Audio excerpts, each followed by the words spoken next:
So if you're like me and you ordered your Gladiator or Wrangler without the factory auxiliary switch panel inside the dash, and you want to put something in there that looks really nice and clean without having to deal with the headache of getting your Jeep flash to install the factory one, then this just might be the solution for you.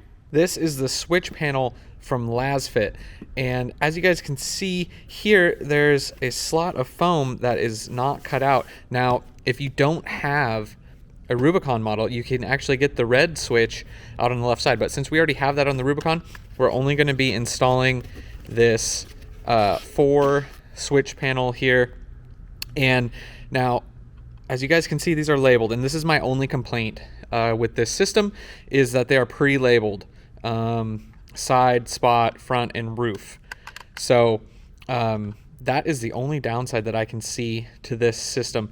Now for me, not so big of a deal, honestly. So let's see what else we get in the packaging here. It's very nice packaging, by the way. As you can see in here, they give you everything you need. This is a plug and play, no drilling, no need to flash your computer on your Jeep or anything. You got zip ties. We got part of the harness right here with an inline fuse. And then also, this is the main box that is going to go under the hood. As you guys can see on there, waterproof, and we got 40 amps times 4. So, and all of the wiring is all right there. And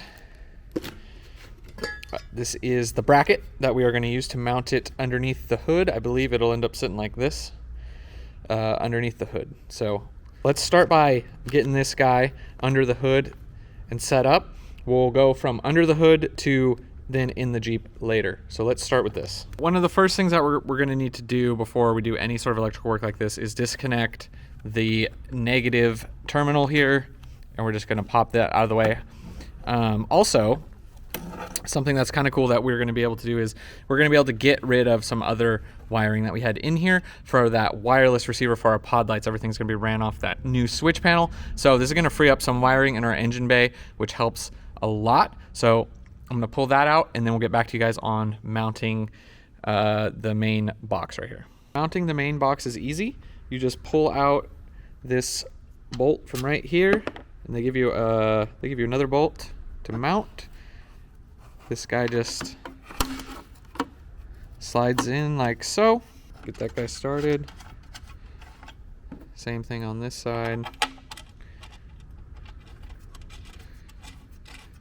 So you can see it's close to the stock battery location. So keep in mind if you're running maybe a dual battery setup, I think it's Genesis that makes that most common one.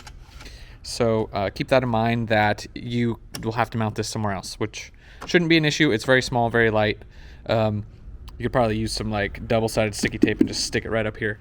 So not really an issue, but just keep that in mind if you want to mount it in this location. There you go. All right, so ignore this wire right here. This is for the pod lights on the front, the positive.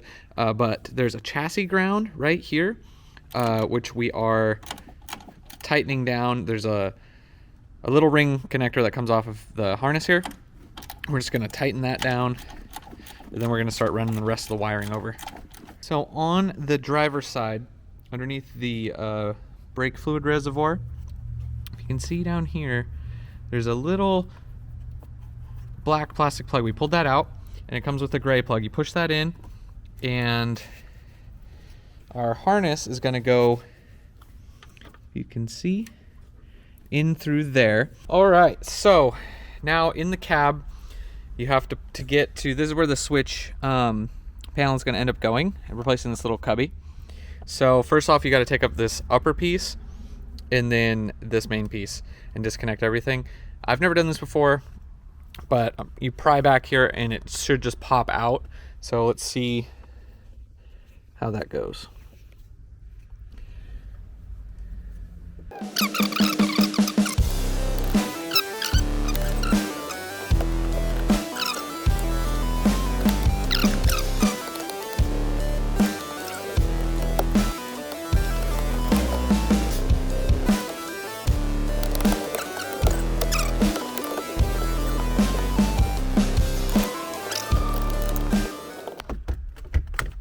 There we go.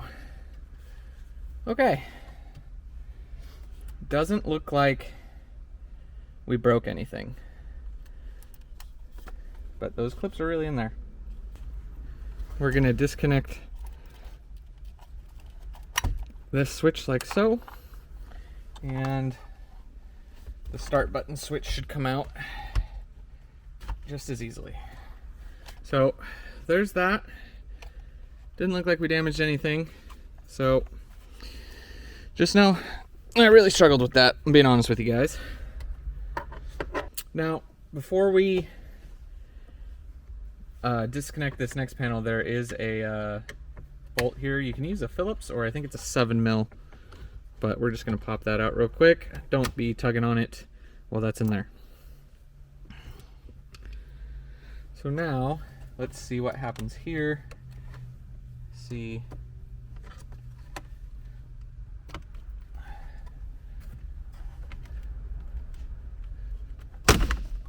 Jeez, man,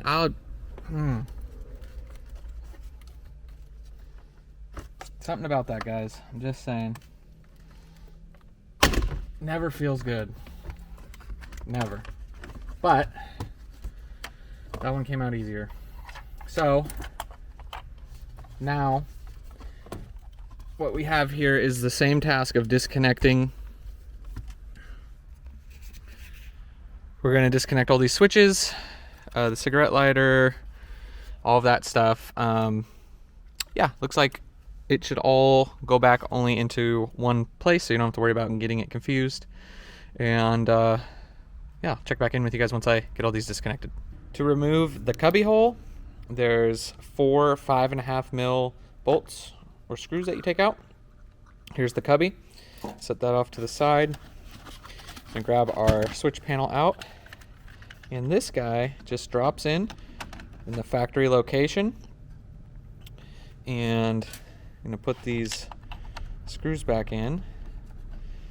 But that part is that simple. So